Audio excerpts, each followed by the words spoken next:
Welcome to TV 88 Telugu news. ముందుగా headlines చూద్దాం. ఆంధ్రప్రదేశ్ ముఖ్యమంత్రి వైఎస్ జగన్మోహన్ రెడ్డి మంగళగిరిలో చేనేతలతో సమావేశం. మంగళగిరిలో 54,000 మందికి ఇళ్ల స్థలాలను పంపిణీ చేయగా వాటిని టీడీపీ అధినేత నారా చంద్రబాబు అడ్డుకున్నారని ఆరోపణ.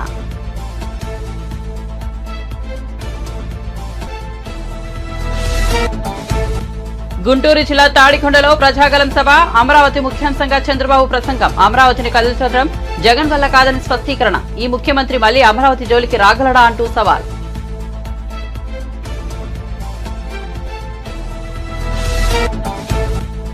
రెండు లక్షల రుణమాఫీ 500 బోనస్ ఏమైంది? రేవంత్ సర్కార్ను ప్రశ్నించిన హరీష్ రావు. ప్రజలను ఆదుకోవడంలో కేంద్ర రాష్ట్ర ప్రభుత్వాలు ఘోరంగా విఫలమయ్యాయని వెల్లడి.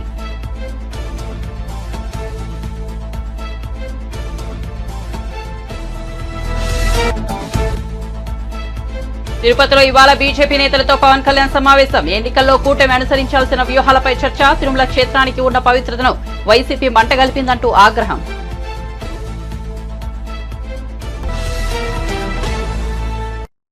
ఇక వార్త వివరాల్లోకి వెళ్తే మేమంతా సిద్ధం బస్సు యాత్ర జైత్ర యాత్రలా కొనసాగుతోంది. బస్సు యాత్రలో భాగంగా మంగళవారం చేనేత కార్మికులతో సీఎం జగన్ ముఖాముఖి అయ్యారు. ఈ సందర్భంగా చేనేత కార్మికులు తాము పొందిన లబ్ధిని వివరిస్తూ సీఎంతో తమ సంతోషాన్ని పంచుకున్నారు. ఇళ్ల స్థలాలకు సంబంధించి కోర్టులో కేసులు వేసి మాలాంటి వారికి చంద్రబాబు అన్యాయం చేశారని, జగనన్న మళ్లీ మీరే రావాలి, మాకు స్థలాలు ఇప్పించి ఇల్లు కట్టించి ఇవ్వాలని కోరుకుంటున్నామని, మీరే మా నమ్మకమన్నారు. సీఎం జగన్ స్పందిస్తూ మొత్తం 54,000 మందికి ఇంటి స్థలాలు ఎవరికైతే ఇవ్వడం జరిగిందో, చంద్రబాబు ఏదైతే అడ్డుకోవడం జరిగిందో వాళ్ళందరికీ కూడా చెబుతున్నాను, ఏదైనా గానీ సూర్యోదయాన్ని ఎవరూ ఆపలేరు, పేదల జీవితాలు బాగుపడడం కూడా ఎవరూ ఆపలేరు.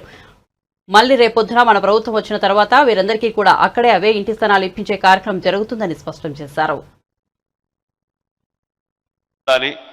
మీరు బాగుపడాలి అని ఆలోచన చేసిన, చిత్తశుద్ధితో చేసిన ప్రభుత్వం మనది. కాబట్టి రాజకీయంగా కూడా ఇక్కడ చేనేతలు ఎక్కువ ఉంటే మీ బిడ్డ ఏం చేశాడు? ఆర్కేని పిలిచి మాట్లాడి, ఆర్కే ఇది చేనేతలకు ఇవ్వాలి, సహకరించు అని చెప్పి ఆర్కేని పిలిచి మాట్లాడి ఇక్కడ చేనేత నా చెల్లెమ్మని తీసుకొచ్చి సీట్ ఇచ్చా.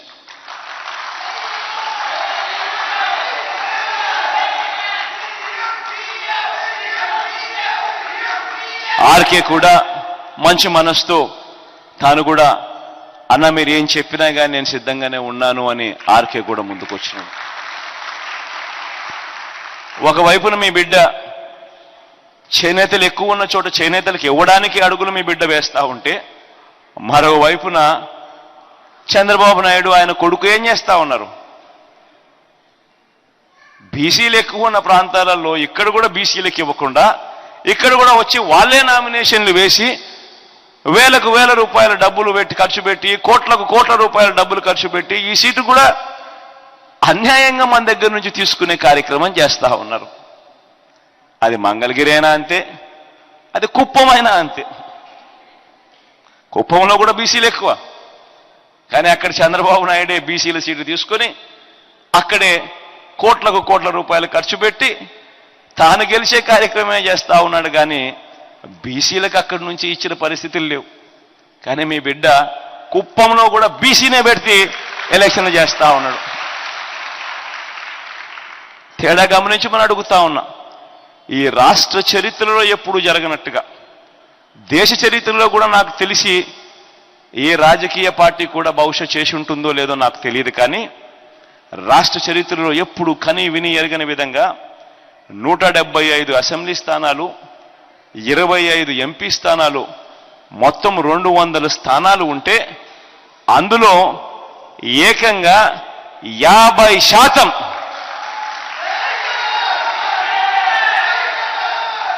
అంటే 100 సీట్లు నా నా నా నా నేను పిలుచుకుంటూ నా ఎస్సీలు, నా ఎస్టీలు, నా బీసీలు, నా మైనారిటీలు అంటూ ఏకంగా వీళ్ళకే ఇచ్చిన చరిత్ర ఈ రాష్ట్ర చరిత్రలోనే లేదు అని కూడా చెప్పడానికి గర్వపడతా ఉన్నా.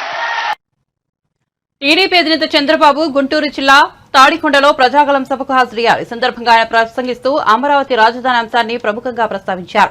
అమరావతిని ఎవరూ కదల్చలేరని స్పష్టం చేశారు. అమరావతి కోసం 29,000 మంది రైతులు 35,000 భూమిని ఇచ్చారని వెల్లడించారు. అమరావతికి కేంద్రం కూడా సహకరించిందని తెలిపారు. నాడు సైబరాబాద్ నిర్మించి హైదరాబాద్ ను మహానగరంగా మార్చానని, హైదరాబాద్ లో 5,000 ఎకరాలలో అంతర్జాతీయ విమానాశ్రయం నిర్మించామని వివరించారు. ఇవాళ తెలంగాణ రాష్ట్రం తలసరి ఆదాయంలో నెంబర్ 1 గా ఉందంటే ఆనాడు తాము వేసిన పునాదే కారణమని చంద్రబాబు స్పష్టం చేశారు.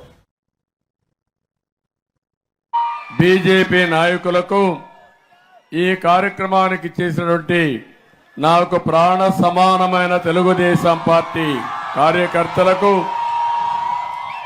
జన సైనికులకు, బీజేపీ కార్యకర్తలకు, నాయకులకు అందరికీ పేరు పేరున మనస్ఫూర్తిగా నమస్కారాలు, అభినందనలు, శుభాభినందనలు. నేను ఈరోజు ప్రజాగళం కింద 32వ సభకు తాడికొండకు వచ్చాను. ఇది తాడికొండ కాదు, ఇది అమరావతి. రాష్ట్ర రాజధాని అమరావతి. నేను ఈరోజు వచ్చింది అమరావతికి వచ్చాను,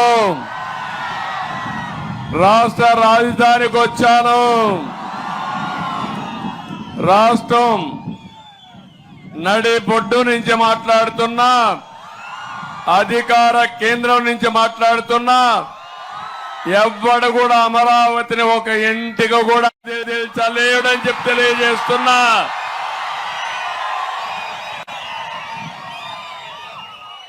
ఒకే విషయం గుర్తుపెట్టుకోండి, నడిబొడ్డు నుంచి మాట్లాడుతున్నా, అధికార కేంద్రం నుంచి మాట్లాడుతున్నా, ఎవ్వడు కూడా అమరావతిని ఒక ఇంటికి కూడా కదిల్చలేడని చెప్పి తెలియజేస్తున్నా.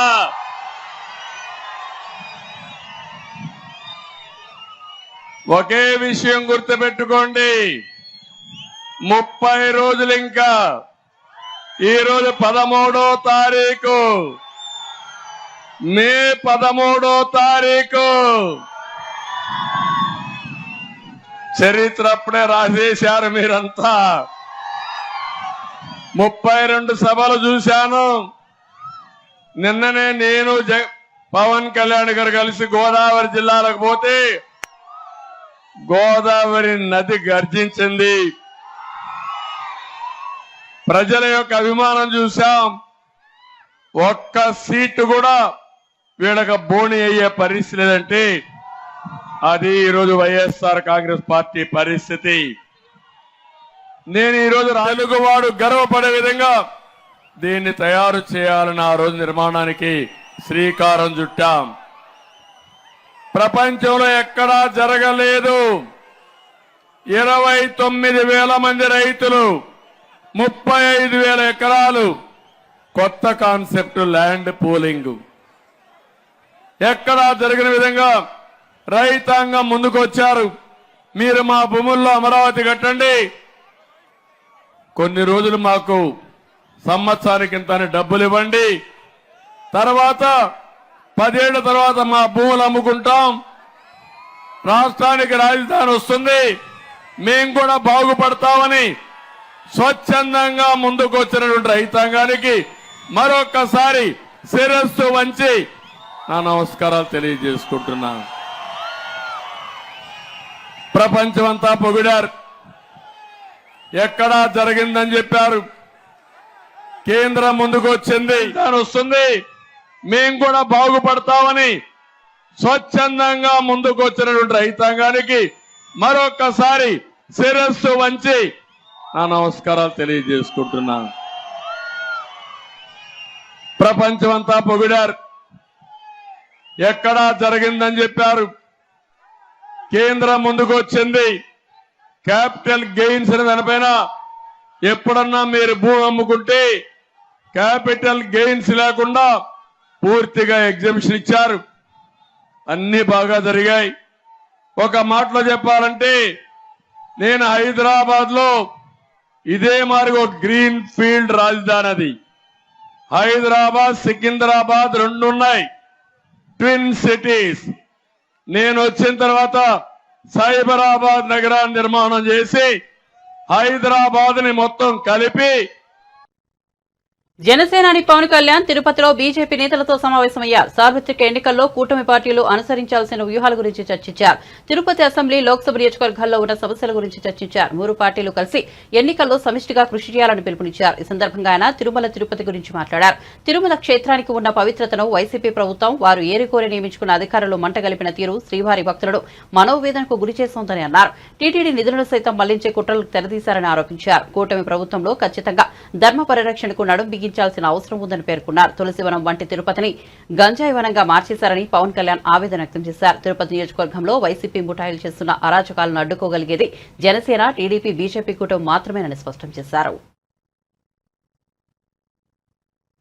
ప్రజలను ఆదుకోవడంలో కేంద్ర రాష్ట్ర ప్రభుత్వాలు ఘోరంగా విఫలమయ్యాయని, లోక్సభ ఎన్నికల్లో చిత్తుగా ఓడించి బుద్ది చెప్పాలని మాజీ మంత్రి ఎమ్మెల్యే తన్నీరు హరీష్ రావు డిమాండ్ చేశారు. దౌలతాబాద్ లో జరిగిన నియోజకవర్గ స్థాయి సమావేశంలో ఎమ్మెల్యే కొత్త ప్రభాకర్ రెడ్డి, ఎంపీ అభ్యర్థి వి వెంకటరామరెడ్డిలతో కలిసి పాల్గొన్నారు. 10 ఏళ్లు అధికారంలో ఉన్న బీజేపీ చేసిందేమీ లేదని, ఏటా 2 కోట్ల ఉద్యోగాలు ఏమయ్యాయన్నారు. నల్లధనం తెచ్చి పేదల ఖాతాల్లో వేస్తామని మోసం చేశారని, పేదలకు చేసిందేమీ లేదని, గ్యాస్, పెట్రోల్, డీజిల్ ధరలు పెంచిందన్నారు. అంతేనే కాదా? లేకపోతే చెప్పింది 20 కోట్లు, ఇచ్చింది 6.5-7 లక్షలు. గెలిచిండో మీ అందరికీ తెలుసు. ఆయన నిజస్వరూపం బయటపడ్డది. 4 ఏళ్ల తర్వాత మళ్ళీ ఎలక్షన్ వచ్చింది. బిడ్డ రఘునందన్ గిన్ని అబద్దాలు ఆడతావా అని చెప్పి దుబ్బాకలో జీన్స్ ప్యాంట్లు, టీ షర్ట్లు వేసుకున్న యువకులంతా ఒక్కటై ఉతుకుతే 54,000 మెజార్టీతో కొత్త ప్రభాకర్ రెడ్డి గెలిచిండు. ఒకసారి చూడండి ఆయనది ఉందా బాబు? ప్రతి రైతు కుటుంబానికి భారతీయ జనతా పార్టీ ప్రతి నిరుద్యోగికి ప్రతి నెల పైసలు మంచి. కానీ ఈయన కథ ఎట్లుందంటే 100 అబద్దాలు ఆడి ఒక ఎలక్షన్ గెలిస్తే చాలు, ఏమన్నా చేయగా.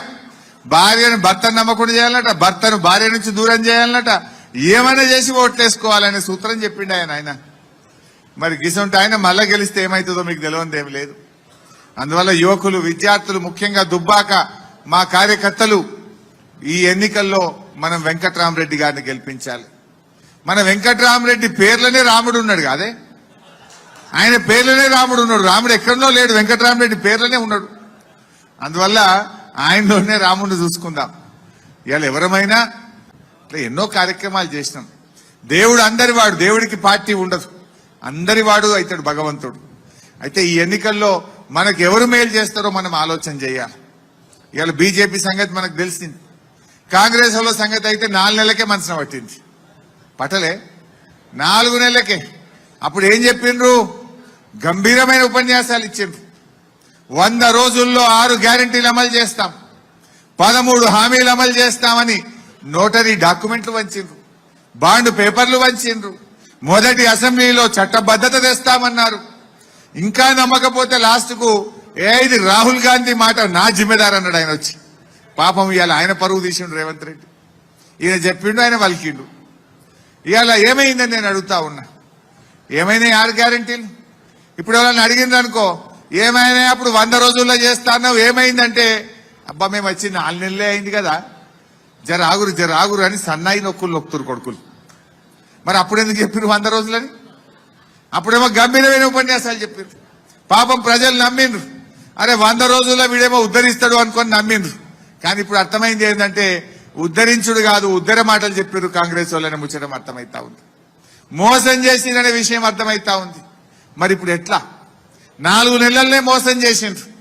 ఇప్పుడు గిట్ట ఆగమైనమనుకో 4 ఏళ్ల దాకా ఆగమైపోతాం. మళ్ళా దొరకడు 4 ఏళ్ల దాకా ఈ కాంగ్రెస్ వాడు. రేపు మేము అసెంబ్లీలో గట్టి కొట్లాడాలంటే ఈ ఎన్నికల్లో ప్రశ్నించే గొంతు వెంకటరామరెడ్డిని, బీఆర్ఎస్ పార్టీని గెలిపించాలి. రేపు నేను అసెంబ్లీలో మాట్లాడాలి. మొన్న మంచిగానే మాట్లాడిందా పోయినసారి? మళ్ళా గట్టిగా అడగాలనా వద్దా? నేను గట్టిగా అడగాలంటే వెంకటరామరెడ్డిని గెలిపిస్తే నేనేమంటా, చూడా రేవంత్ రెడ్డి, నువ్వు ప్రజల్ని మోసం చేసినావు గనుక నీకు సురుకు పెట్టిండ్రు, నిన్ను ఓడగొట్టి టీడీపీ అధినేత నారా చంద్రబాబు సతీమణి నారా భువనేశ్వర్ తలపెట్టిన నిజం గెలవాలి యాత్ర పూర్తయింది. శనివారం తిరువూరు నియోజకవర్గంలో భువనేశ్వర్ పర్యటించారు. ఈ సందర్భంగా అధినేత చంద్రబాబు అరెస్టుతో చనిపోయిన కుంచెం సుబ్బారావు, కాకర్ల విశ్వనాథన్ కుటుంబాలను భువనేశ్వర్ పరామర్శించారు. పార్టీకి అండగా ఉంటుందని ఆయా కుటుంబాలకు భరోసా ఇచ్చారు. తిరువూరులో పర్యటనలో భువనేశ్వర్ నిజం గెలవాలి యాత్ర ముగిసింది. అదే కూడా మాకు గర్వం. ఇవాళ నేను ఇక్కడ నుంచుని ధైర్యంగా మాట్లాడుతున్నాను మీ ముందల అంటే ఆ నమ్మకం అది ఉంది మా కుటుంబం ఆయన మీద. ఆయన ఎప్పుడు తప్పు చేయడండి, ఈ కుటుంబం కూడా ఎప్పుడు ఆయన చెప్పింది జవదాటం. అది చంద్రబాబు నాయుడు గారి కుటుంబం అంటే. అట్లానే చంద్రబాబు నాయుడు గారు ఎప్పుడు అంటారు, నేను ఇక్కడ ఉంటానో రేపు ఉండను, రేపు మీ బిడ్డలు నన్ను చూస్తారో చూడరో నాకు తెలియదు, కానీ నేను చేసిన పని మిగిలిపోతుంది. ఆ పని చూసి చంద్రబాబు నాయుడు గారు చేశారు అనే ఆ మాట మిగిలిపోతుంది. అది నాకు చాలు అని కోరుకున్నారు. అది కూడా ఆయన నమ్మారు. అట్లానే కూడా ఆయన ముందుకెళ్ళారు. ఆయన ఒకటే అంటారు, పోలవరం శాశ్వతం, అమరావతి శాశ్వతం, రాయలసీమకి నీళ్లు తీసుకొచ్చింది శాశ్వతం, పట్టి సీమ శాశ్వతం, కియా మోటార్స్ శాశ్వతం, హైటెక్ సిటీ శాశ్వతం, జినామ్ వ్యాలీ శాశ్వతం, ఫినాన్షియల్ డిస్ట్రిక్ట్ శాశ్వతం, ఓఆర్ఆర్ శాశ్వతం. ఇవన్నీ మిగిలిపోతాయి. రేపు డబ్బు కాదు మనం తీసుకెళ్లేది, మిగిలి పెట్టేది పోయేది మన మంచి పేరు, మనం చేసిన మంచి పనులు శాశ్వతం. అది ప్రజలు మీరు గుర్తుంచుకోవాలి చంద్రబాబు నాయుడు గారి నాయకత్వం అంటే. అట్లానే ఆయన అరెస్ట్ అయినప్పుడు మన ఆంధ్రప్రదేశ్ ప్రజలు కానీ తెలంగాణ మన ప్రజలు కానీ అట్లానే యావత్ ప్రపంచంలో 80 కంట్రీల్లో నుంచి ఏపీలో $1 ట్రిలియన్ ఎకానమీ సృష్టించడమే లక్ష్యంగా పనిచేస్తామని టీడీపీ జాతీయ ప్రధాన కార్యదర్శి నారా లోకేష్ అన్నారు. గుంటూరు జిల్లా తాడేపల్లిలోని సమృద్ధి అపార్ట్మెంట్ వాసులతో ఆయన సమావేశమై మాట్లాడారు. ఎన్డీఏ కూటమి అధికారంలోకి వచ్చాక జిల్లాల వారీగా పరిశ్రమలు ఏర్పాటు చేసేందుకు ప్రణాళిక సిద్ధం చేశామన్నారు. ఈ ప్రభుత్వ అధికారులకు వచ్చిన తర్వాత ఒక్క పరిశ్రమ రాలేదు, ఒక్క పెట్టుబడి రాలేదు. పదే అంటున్నాడు బటన్ నొక్కినానని. అప్పులు చేసి బటన్ నొక్కం కాదు, అభివృద్ధి చేసి అభివృద్ధి వనరులు సంక్షేమంలో ఖర్చు పెడతాం తప్పలేదు. కోయంబత్తూరుకి వెళ్ళా నేను అన్నమలై ప్రచారానికి. ఆయన అడుగుతున్నాడు నన్ను, అరే మీరు అదొకటే ఎక్స్పోర్ట్ చేస్తారా అని అడిగాడు ఆయన. ఆంధ్ర గంజే మా తమిళనాడు కూడా మొత్తం వచ్చేసిందని నేను చెప్పెడతాను అని. చూడండి ఎంత అన్యాయంగా తయారైపోయిందో రాష్ట్ర పరిస్థితి. బాబు గారు ఆనాడు నువ్వు ఎక్కడ పోటీ చేస్తావు అంటే నేను ఒకటే చెప్పా, గెలవని నియోజకవర్గం నాకు ఇవ్వండి, అక్కడ పసుపు జెండా ఎగిరేసి బాధ్యత నేను తీసుకుంటా అని చెప్పా. 2019లో నేను ఫెయిల్ అయ్యా, కానీ నేను అధైర్యపడలా. మొదటి రోజు బాధ కలిగింది, రెండో రోజు నుంచి ఆ బాధ ఆవేదన నాలో కసివించింది తల్లి. మంగళగిరి ప్రజలకు సేవ చేయాలని మొదలుపెట్టి ఈరోజు 29 సంక్షేమ అభివృద్ధి కార్యక్రమాలు మంగళగిరి ప్రజలకు నేను చేస్తున్నాను. ప్రతిపక్ష పార్టీ అభ్యర్థిగా నేను ఇక్కడ ఒక బీపీఓ సంస్థ తీసుకొచ్చి 150 మందికి ఉద్యోగాలు కల్పించా. కానీ ఎప్పుడైతే మంగళగిరిలో పోటీ చేశానో మంగళగిరి నా సొంతం చేసుకున్నా, అహర్నిశలు కష్టపడే తల్లి. నా లక్ష్యం ఒకటే, భారతదేశంలో 4000 అసెంబ్లీ స్థానాలు ఉన్నాయి తల్లి. అభివృద్ధి సంక్షేమం ఎక్కడ బాగా జరిగిందంటే దానికి కేర్ ఆఫ్ అడ్రస్ చిరునామా మంగళగిరి చేసే బాధ్యత మీ లోకేష్ తీసుకుంటాడమ్మా. పేదరికం లేని మంగళగిరి చేయాలనేది నా లక్ష్యం. నిధులు తీసుకొచ్చి మంగళగిరి నియోజకవర్గాన్ని అభివృద్ధి చేసే బాధ్యత నేను తీసుకుంటా. మంగళగిరికి ఐటీ కూడా తీసుకొచ్చే బాధ్యత నేను తీసుకుంటానని ఈ సభాముఖంగా మీ అందరికీ నేను తెలుపుకుంటాను. The honourable prime minister talks about 5 trillion. I say Andhra Pradesh should be a $1 trillion economy. And this is something I've been talking since 2017. Look at my speeches since 2017. I've been saying this. And we are committed to it. పులివెందులలో మాజీ మంత్రి వివేక ఘాట్ వద్ద AP Congress అధ్యక్షురాలు YS Sharmila నివాళులర్పించారు. ఆమెతో వివేక కుమార్తె సునీత కూడా ఉన్నారు.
కదిరి లక్ష్మీ నరసింహస్వామిని హిందూపురం ఎమ్మెల్యే నందమూరి బాలకృష్ణ దర్శించుకున్నారు. అర్చకులు ఆయనకు ఆలయ మర్యాదలతో స్వాగతం పలికారు. స్వామివారితో పాటు అమృతవల్లి అమ్మవారిని దర్శించుకున్న బాలయ్య ప్రత్యేక పూజలు చేశారు. అనంతరం ఆయన బహిరంగ సభలో మాట్లాడారు.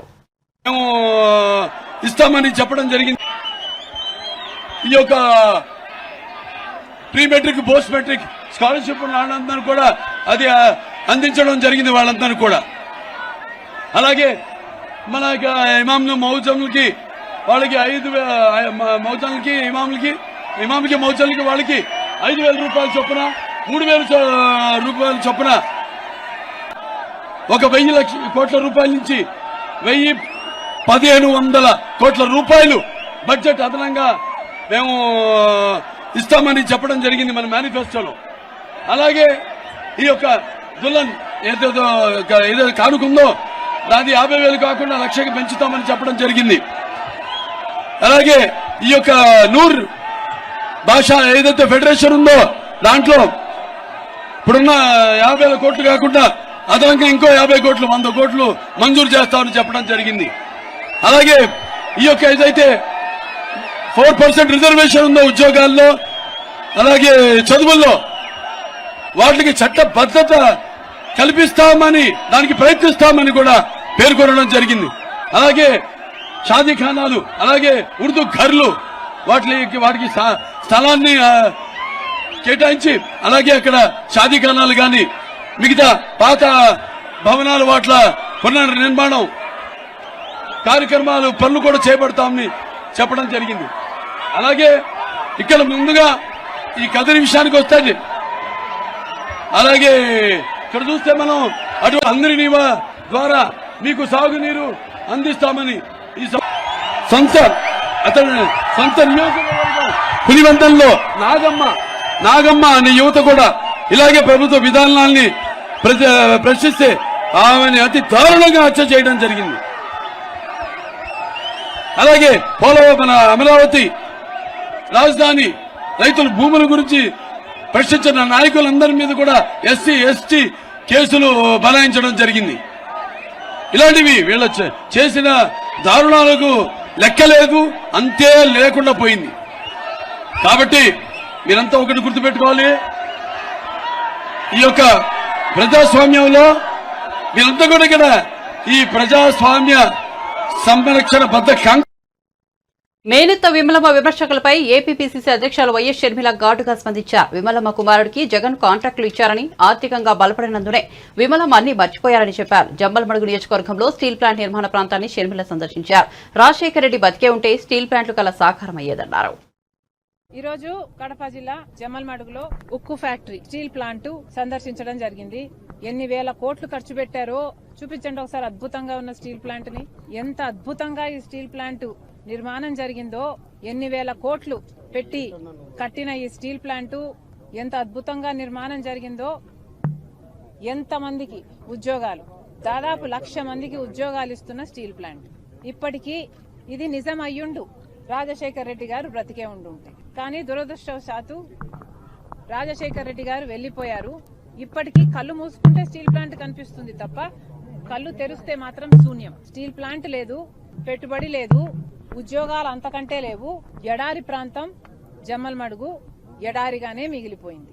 ఈ పాపం ఎవరిది అని ప్రశ్నిస్తున్నాం. విభజన సమయంలో కాంగ్రెస్ పార్టీ రీఆర్గనైజేషన్ యాక్ట్ కింద కడప స్టీల్ ఫ్యాక్టరీని చేర్చడం జరిగింది. పోనీ కాంగ్రెస్ పార్టీ అధికారంలోకి వచ్చున్నా ఈ ప్రాజెక్టు పూర్తయిపోయేది. తీరా చూస్తే బీజేపీ పార్టీ ఏమో 10 సంవత్సరాలు ఇస్తాము స్పెషల్ స్టేటస్ అని చెప్పి అది మోసం చేశారు. పోలవరం అని మోసం చేశారు, రాజధాని అని మోసం చేశారు. అటు నార్త్ ఇటు రాయలసీమకు స్పెషల్ ఎకనామిక్ ప్యాకేజ్ అని మోసం చేశారు. ఆఖరికి ఇక్కడ స్టీల్ ఫ్యాక్టరీ కూడా మోసం చేశారు. జగన్మోహన్ రెడ్డి గారు ఇక్కడికి గత 5 సంవత్సరాలలో 2 సార్లు వచ్చారు. ఒకసారి వచ్చారు, శంకుస్థాపన చేశారు, మళ్లీ సంవత్సరాలు గడిచింది, ఒక ఇటుక మీద ఇటుక కూడా పెట్టలేదు. మళ్లీ వచ్చారు, మళ్లీ భూమి పూజ చేశారు, మళ్లీ చూద్దామా అంటే ఏమీ లేదు, శూన్యం. ఇప్పటికీ కూడా ఇది కరువు ప్రాంతంగానే ఉంది. ఒక్క బొట్టు నీళ్లు ఇవ్వలేదు జగన్మోహన్ రెడ్డి గారు, రాజశేఖర రెడ్డి గారు చేసిన పని తప్ప. మరి ఇలాంటి పరిస్థితిలో మరి ప్రజలు ఎలా బతకాలి? దయచేసి ప్రజలందరికీ కూడా చేతులు జోడించి మనవి చేసుకుంటున్నాం. ఇక్కడ స్టీల్ ప్లాంటే కాదు, మనకు రాజధాని అయినా, మనకు పోలవరం అయినా, మనకు స్పెషల్ స్టేటస్ అయినా, ఇలా ఒకటి కాదు రెండు కాదు, ఏ విషయమైనా మన హక్కుల్ని మనం కాపాడుకోవాలి, మన హక్కుల్ని మనం సాధించాలి అంటే బీజేపీ చెయ్యదు అని 10 సంవత్సరాలుగా తేలిపోయింది. ఒక కాంగ్రెస్ పార్టీ అధికారం లేకొస్తే మాత్రమే ఇవన్నీ మళ్ళీ సాధ్యం చేసుకుంటాం. మేము ఆధారాలు లేకుండా మాట్లాడడం లేదు. విమలమ్మ గారు మా మేనత్తే, కానీ మేము చేస్తున్న ఏమైతే మాట్లాడుతున్నామో వివేకానంద రెడ్డి గారి హత్య విషయంలో మేము ఆధారాలు లేకుండా మాట్లాడటం లేదు. ఏమైతే సిబిఐ చెప్తుందో అవే ఆధారాలు ఉన్నాయి అని మేము మాత్రమే ఎత్తి చూపుతున్నాము. ఆధారాలు ఉన్నాయి కాబట్టే మాకు తెలిసింది ఫలాని వాళ్ళు హత్య చేపించారు అని. మాకు తెలిసింది కాబట్టే మేం మాట్లాడుతున్నాము. మళ్లీ అన్యాయం జరగకూడదు, మళ్లీ హంతకులు చట్టసభలకు వెళ్లకూడదు, ఈ హత్య రాజకీయాలు ఆగాలి అని మేమిద్దరం అక్కా చెల్లెలం ఈరోజు కొట్లాడడం జరుగుతుంది.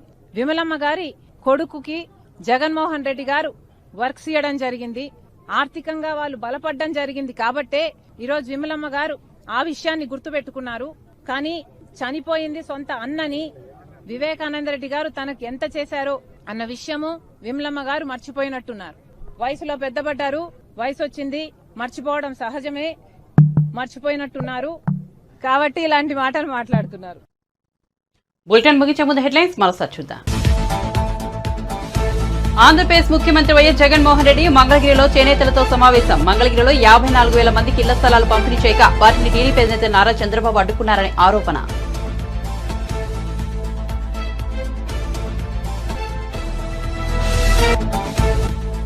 గుంటూరు జిల్లా తాడికొండలో ప్రజాగలం సభ. అమరావతి ముఖ్యాంశంగా చంద్రబాబు ప్రసంగం. అమరావతిని కదల్చడం జగన్ వల్ల కాదని స్పష్టీకరణ. ఈ ముఖ్యమంత్రి మళ్లీ అమరావతి జోలికి రాగలడా అంటూ సవాల్.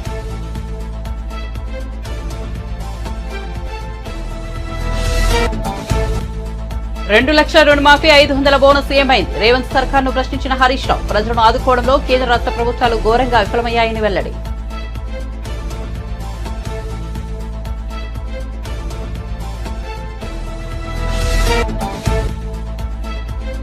తిరుపతిలో బీజేపీ నేతలతో పవన్ కళ్యాణ్ సమావేశం. ఎన్నికల్లో కూటమి అనుసరించాల్సిన వ్యూహాలపై చర్చ. తిరుమల క్షేత్రానికి ఉన్న పవిత్రతను వైసీపీ మంటగలిపిందంటూ ఆగ్రహం.